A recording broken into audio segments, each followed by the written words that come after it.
Welcome to the Risk Wheelhouse, the podcast where we navigate the ever-changing seas of risk management and technology. Join your hosts, Ori Wellington and Sam Jones, as they steer you through the latest trends, insights, and strategies shaping the future of integrated risk management. Ready to chart a course towards success? Hop aboard and let's set sail into today's deep dive. All right, so we're going to take a deep dive today into Wheelhouse Advisors' 2025 Integrated Risk Roadmap. Okay. It's kind of a big deal in the risk management world. Yeah, for sure. Founded by this guy, John A. Wheeler, who has been doing this for over 3 decades. Wow. Yeah. That's a long time. We're talking like leading global research at Gartner, key positions at major financial institutions. Heard of him, yeah. Like, the guy's a legend. He really is a leading voice in the field. Yeah. And this roadmap, it's really his vision for how organizations can get ahead of the curve when it comes to managing risk in a world that's constantly changing. Exactly. Yeah. And we're going to break down all the insights from their roadmap document. Okay. And a bunch of articles from their Risk Tech Journal. Nice. So think of this as your shortcut to understanding what's coming down the pipeline in the world of risk. Cool. Yeah. Sounds good. So the roadmap's structured around the 4 quarters of the year, with each quarter focusing on a different aspect of the Integrated Risk Management Framework, or IRM. Gotcha. So we'll go through each quarter, hit the high points of what they call out. Sounds good. So it's a smart way to break down such a complex topic. Yeah. They start with technology risk management, or TRM, in Q1. Okay. Move on to operational risk management, ORM, in Q2. Sure. Then governance, risk and compliance, GRC, in Q3. And finally, enterprise risk management, ERM, in Q4. Okay. So let's kick things off with Q1 and TRM. Right. You know, we live in this like hyper-connected world. Yeah. And technology risks are evolving faster than ever. Absolutely. Right. And the roadmap uses real-world examples to bring those risks to life. One that stood out to me was the CrowdStrike update disruption. Oh, yeah. A simple software update took down businesses around the globe. I remember that. Really highlights the fact that even routine tech procedures can have huge risk implications. Yeah, it's a good reminder that we can't just assume things will work as planned. Exactly. Right. And then there's the increasing sophistication of AI-driven cyber attacks. Oh, yeah. It's becoming more and more difficult for traditional security measures to keep up. Yeah.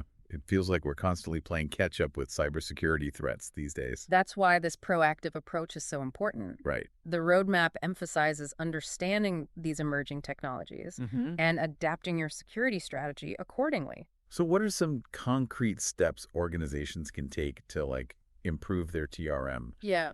In light of all of these trends? Sure.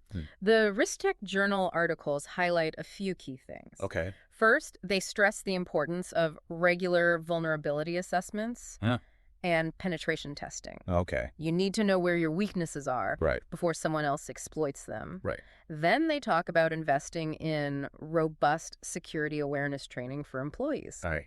Human error is still a major factor Yeah. in many cyber breaches. Right. So educating your team about the latest threats is crucial. Okay. Finally, they recommend exploring advanced security solutions, including AI-powered tools to enhance threat detection and response capabilities. So it's a combination of staying ahead of the tech curve and making sure your people are in the loop as well. Precisely. Right. It's a multifaceted approach. Okay, cool. Yeah. So let's move on to Q2 and operational risk management.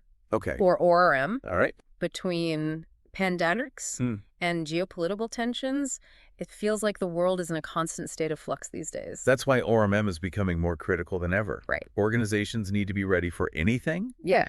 The roadmap uses the EU's Digital Operational Resilience Act, or DORA, as a prime example of how regulations are pushing organizations, especially financial institutions, to strengthen their operational resilience. For someone who isn't like deep in the financial world, can you break down what DORA means? Sure. It's a sweeping regulation that requires financial institutions to meet some really stringent standards for things like operational monitoring, incident reporting, and third-party risk management. Gotcha.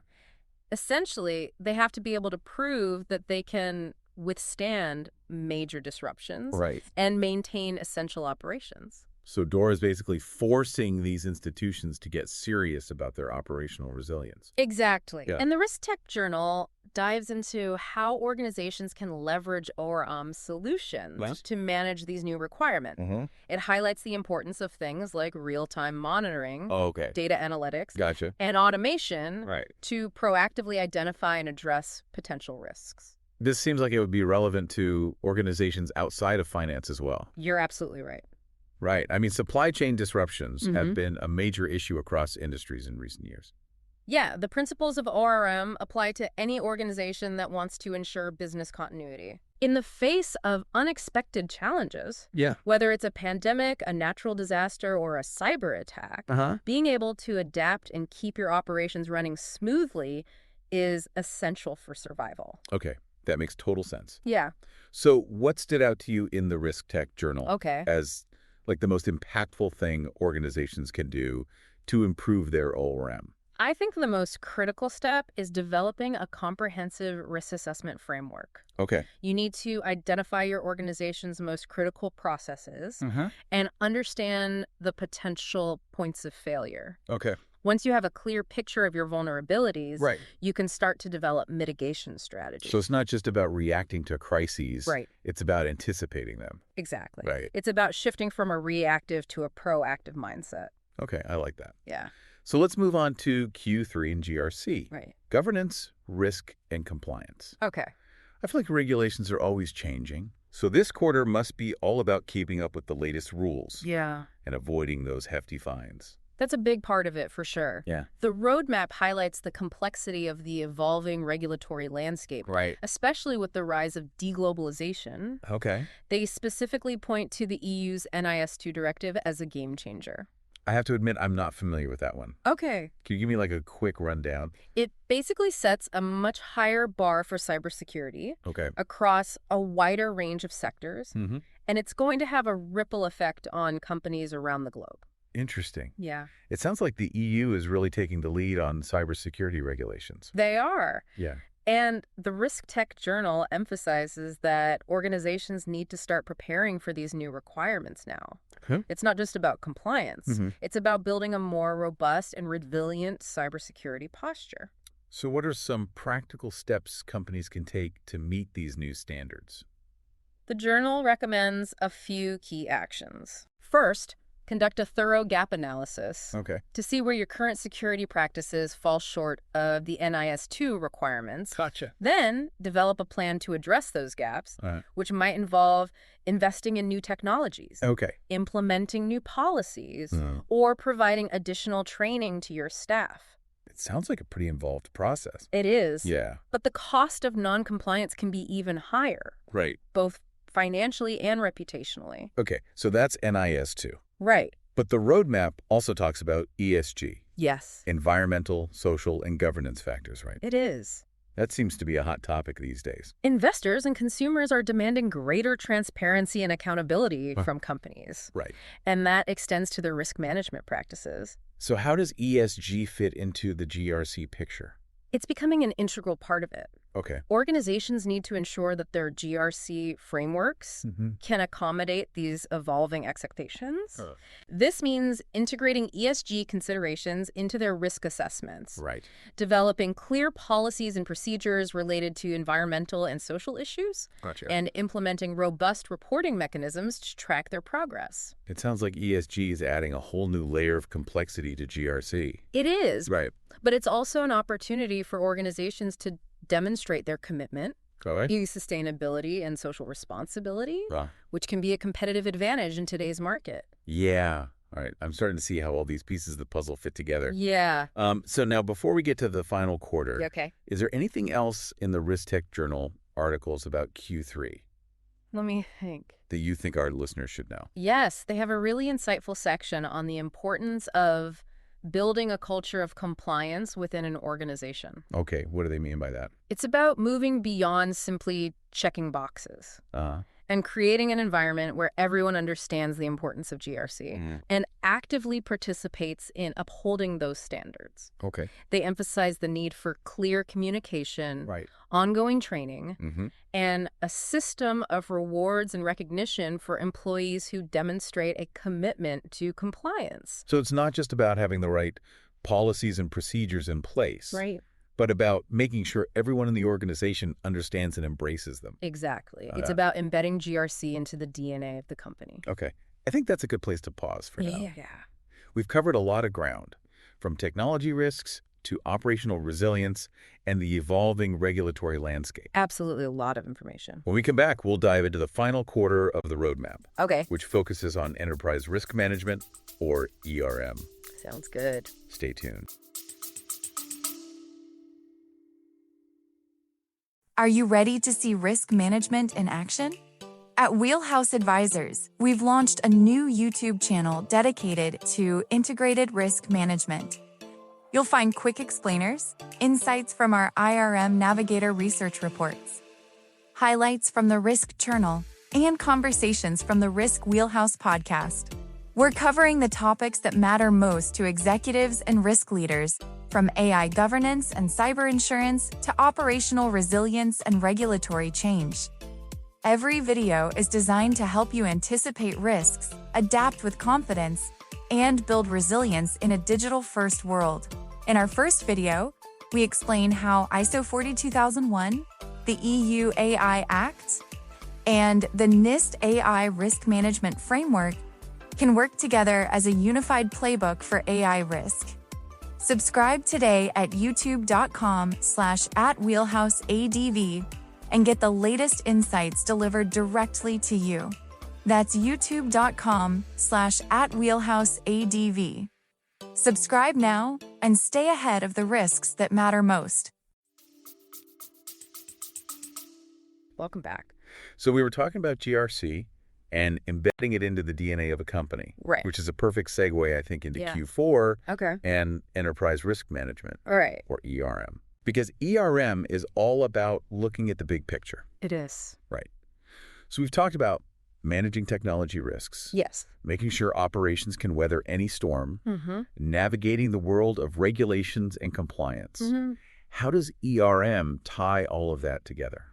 So ERM takes a more holistic approach. Okay. It's about aligning risk management with the overall strategic goals of the organization. Okay. It's not just about mitigating threats. It's about identifying opportunities that might arise from taking calculated risks. So it's about turning potential risks into strategic advantages. Exactly. The Risk Tech Journal talks about how AI is expected to contribute nearly $20 trillion wow. to the global economy by 2030. That's a lot. That kind of growth necessitates a much more integrated approach to risk management. Right, because those opportunities also come with new and potentially unknown risks. Right, and traditional siloed approaches to risk management just won't cut it in that kind of environment. You need a system that can connect the dots between different types of risk and provide a comprehensive view of the organization's risk profile. So what does the roadmap recommend for building a more robust ERM framework? One key theme is the integration of data analytics and AI. Okay. These technologies can help organizations identify patterns and trends that might not be visible with traditional risk assessment methods. Right. AI can analyze massive data sets to identify emerging risks, assess their potential impact, and even suggest mitigation strategies. Wow. So AI is going to play a major role in the future of risk management. Absolutely. It sounds like it. And the roadmap also emphasizes the importance of breaking down silos between different departments and functions. Right. Risk management can't be the sole responsibility of a single team. Yeah. It needs to be embedded in the decision-making processes across the organization. So it sounds like good communication and collaboration are essential for effective ERM. They are. You know, I've been thinking about something as we've been talking. We've gone through all 4 quarters of this roadmap. And it seems like Wheelhouse Advisors is really pushing this idea of proactive risk management. They are. Why is that? Well, for so long, risk management has been viewed as a reactive function. Okay. You wait for something bad to happen, right, and then you try to clean up the mess. Yeah. But in today's rapidly changing world, that approach is no longer sufficient. You're going to be constantly putting out fires. Exactly. Yeah. Proactive risk management is about anticipating potential challenges and taking steps to mitigate them before they become major problems. So it's about shifting from a mindset of damage control to one of opportunity. Precisely. Okay. When you manage risks effectively, you can actually unlock new opportunities and drive growth. Okay. For example, if you have a strong understanding of your cybersecurity risks, you can invest in the right technologies and training programs to protect your data and build trust with your customers. Okay. That can give you a competitive edge in the marketplace. I see. Yeah. It's about turning risk management into a strategic asset. That's the key takeaway from this roadmap. Okay. It's not just about avoiding bad things. It's about leveraging risk management to create value for the organization. That's a powerful message. It is. And it seems like Wheelhouse Advisors is providing a roadmap not just for surviving in this uncertain world, but for actually thriving in it. Absolutely. So we've covered a lot of ground in this deep dive. Yeah. But I want to bring it back to our listener for a moment. Let's do that. This information is incredibly valuable. Yes. But it's only useful if people can apply it to their own lives and work. Exactly. So, dear listener, here's the question. Okay. How can you apply the insights from this roadmap to your own organization or field? It all starts with taking stock of your current risk management practices. Okay. Where are your strengths and weaknesses? Right. What are the most significant risks you face? Yeah. And how well are you prepared to handle them? Right. Once you have a clear understanding of your current situation, you can start to develop a plan to improve your risk management capabilities. That's a good starting point. Yeah. What else can our listener do? They can dive deeper into Wheelhouse Advisors resources. Okay. They have a lot of free content on their website, including articles, webinars, and even a sample chapter from one of John Wheeler's books. Oh, cool. And, of course, the Risk Tech Journal and the Risk Wheelhouse podcast are great sources of information and insights. Yeah, I'm also thinking about how important it is to foster a culture of risk awareness within an organization. That's critical. Right. It's not just the responsibility of the risk management team. Everyone needs to understand the risks and how to mitigate them. It's about empowering people to be proactive risk managers. Yes. Not just passive observers. And when you have that kind of culture in place, you can turn risk management from a burden into a competitive advantage. This has been a really insightful conversation. It has. But before we wrap things up completely, I'd love to get your final thoughts. Right. What's the one key takeaway you want our listener to remember from this deep dive into Wheelhouse Advisors' 2025 Integrated Risk Roadmap? The biggest takeaway is the need for a proactive and integrated approach to risk management. Okay. The world is changing faster than ever. Right. And the risks are becoming more complex. Organizations can't afford to be reactive. They need to anticipate risks, understand their potential impact, and develop strategies to mitigate them before they become major problems. So it's not just about avoiding risks. Right. It's about leveraging risk management as a strategic advantage. Exactly. Right. When you manage risks effectively, you can unlock new opportunities and drive growth. Think about it. Yeah. When you have a solid understanding of your risks, you can make more informed decisions. Allocate resources more effectively, and build a more resilient and agile organization. That's a powerful message. It is. And it seems like Wheelhouse Advisors has provided a roadmap not just for navigating the future of risk, but for thriving in it. Absolutely. Okay, folks, I hope you've enjoyed this deep dive. We've unpacked a ton of information. Well, I have. But the real work starts now. It's time to take these insights and put them into action. I agree. Start thinking about how you can apply what we've discussed to your own work. Right. And start building a more risk-aware and resilient future for yourself and your organization. Absolutely. Don't forget to check out all the amazing resources Wheelhouse Advisors has available on their website and in the Risk Tech Journal. Great resources. They've got articles, webinars, podcasts, and more, all designed to help you stay ahead of the curve in the world of risk management. So until next time, stay curious, stay proactive, and keep diving deep. That wraps up another episode of the Risk Wheelhouse. Thank you for spending time with us at Wheelhouse Advisors today. We hope you found the conversation insightful and actionable for your organization's risk strategies. Don't forget to subscribe on your favorite podcast platform, whether it's Apple Podcasts, Spotify, or Amazon Music. If you're looking for more in-depth analysis and thought leadership on risk technology, be sure to visit the Risk Tech Journal at therisktechjournal.com. It's your go-to source for comprehensive articles, expert interviews, and the latest trends shaping the industry. Subscribe today to stay informed. For any inquiries or feedback, please contact us directly at info@wheelhouseadvisors.com, or feel free to connect with us on LinkedIn and x.com and share your thoughts or suggestions for future topics. Visit wheelhouseadvisors.com for more information and resources. Thanks again for joining us. Until next time, navigate wisely.